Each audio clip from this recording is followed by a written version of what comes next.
There's something in this city that hundreds of thousands of people come to see but only ever get a glimpse of. A world so mysterious that most foreigners never get to experience it. Fortunately for us, we've been invited in. The city is Kyoto. It used to be Japan's capital.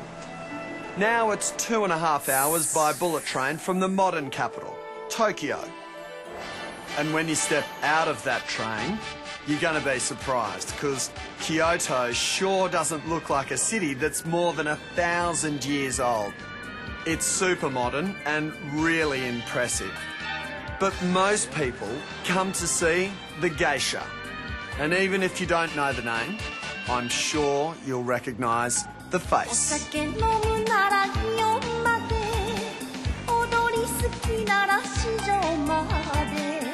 Dusk is the time to go geisha spotting. That's when you'll see them all hurrying away to their next appointment. And we've been invited to meet a real geisha. What are geisha? I guess the easiest explanation we'd say they're traditional entertainers. That's their main role. They're used as business tools. When you wanted to impress a client from out of town, hey, you have a geisha party.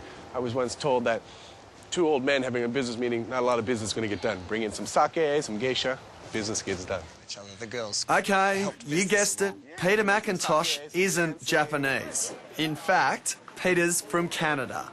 But he's lived in Kyoto for years. You know, I've never really thought of myself as an overly shy type of person, but right now, I'm not ashamed to admit it. So here you have her business card.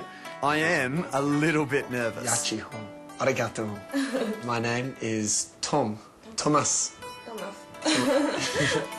In the Japanese scheme of things, the geisha's role is to be the ultimate host. So along with pouring drinks and making polite, intelligent conversation, geisha also trained for years in the traditional Japanese arts.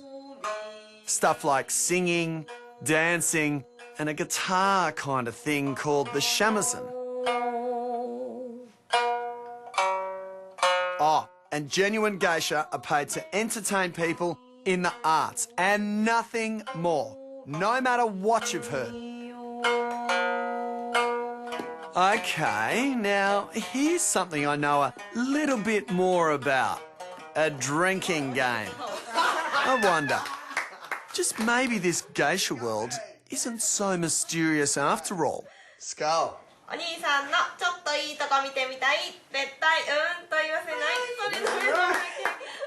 You're pretty good.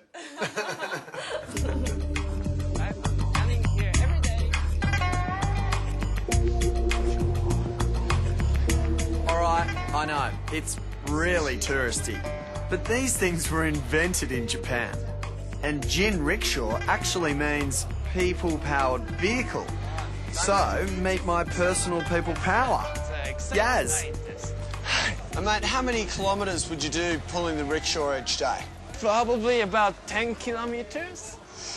So on your day off, I don't suppose you go for a jog or anything? No, we take a good rest. Now, this is probably the most famous spot in the whole city.